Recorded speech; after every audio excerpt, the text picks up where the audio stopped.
Nabi Sulaiman adalah salah satu utusan Allah yang kisahnya diabadikan di dalam Al-Quran surat An-Naml ayat 41-44. Menurut para ahli tafsir, kisah ini bermula ketika Nabi Sulaiman memanggil burung hudhud untuk memintanya mencari sumber air di tempat yang kering dan tandus. Namun, burung yang biasa menjadi utusan Nabi Sulaiman itu tidak kunjung datang dan membuatnya sedikit kesal.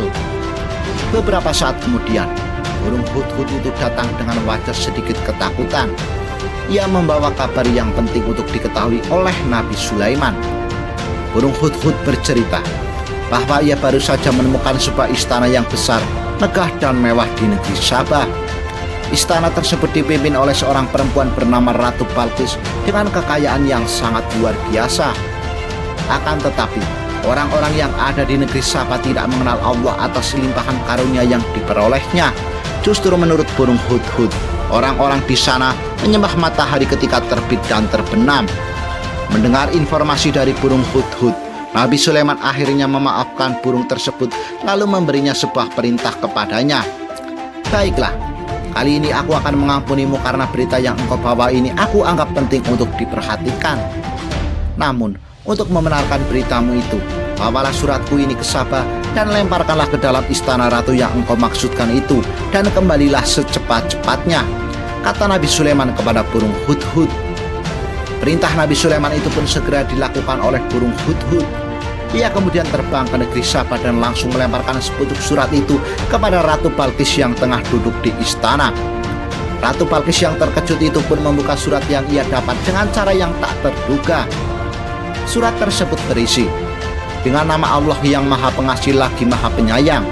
Surat ini adalah daripadaku Sulaiman. Janganlah kamu bersikap sombong terhadapku dan menganggap dirimu lebih tinggi daripadaku. Datanglah sekalian kepadaku berserah diri.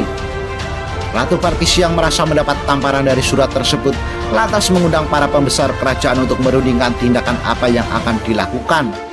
Apakah mengerahkan bala tentara untuk berperang atau menggunakan cara halus untuk menaklukkan Nabi Sulaiman? Akhirnya, setelah keputusan ditentukan, Ratu Balqis memilih cara yang halus untuk menghadapi Nabi Sulaiman. Keputusan itu pun lantas dikabarkan dengan cepat oleh burung hudhud kepada Nabi Sulaiman. Ratu Balqis mengutus sejumlah pasukan dengan membawakan hadiah yang menarik untuk diberikan kepada Nabi Sulaiman. Namun, Nabi Sulaiman yang juga memiliki kekayaan luar biasa langsung mengutus para jin untuk membangun sebuah istana yang mampu menyilaukan mata utusan Ratu Balqis. Hingga saat utusan Ratu Balqis tiba berhadapan dengan Nabi Sulaiman, hadiah yang mereka bawa ditolak dan diminta untuk dikembalikan kepada ratu mereka. Nabi Sulaiman juga berpesan kepada utusan Ratu Balqis bahwa pihaknya akan mengirim pasukan ke negeri Sabah jika mereka tidak beriman kepada Allah Ta'ala. Setelah Ratu Balqis terdesak, ia pun berpikir untuk mengunjungi kerajaan Nabi Sulaiman untuk menyerahkan dirinya.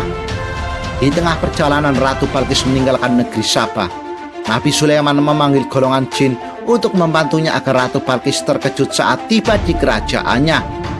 Kemudian berkatalah jin Ifrit yang terkenal cerdik kepada Nabi Sulaiman, "Aku mampu membawa takhta Ratu Balqis dari istananya sebelum engkau sempat berdiri dari tempat dudukmu," kata jin Ifrit.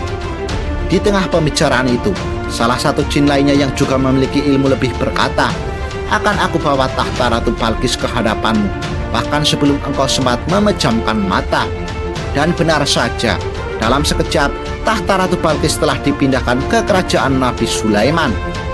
Sesampainya di kerajaan Nabi Sulaiman, Ratu Balqis pun terkejut melihat takhta yang ia tinggalkan di negeri Sabah telah berpindah ke kerajaan yang ia tuju. Ratu Balqis pun terheran-heran dengan kemegahan kerajaan Nabi Sulaiman dengan dinding dan lantainya yang terbuat dari kaca putih. Ratu Balqis yang semula mengira bahwa ia paling kuat langsung merasa ciut di hadapan Nabi Sulaiman dan berkenan untuk beriman kepada Allah. Ia berkata, "Ampunilah aku berserah diri kepada Sulaiman nabimu dengan ikhlas dan keyakinan penuh. Kasihanilah diriku wahai Tuhan yang Maha Pengasih dan Maha Penyayang."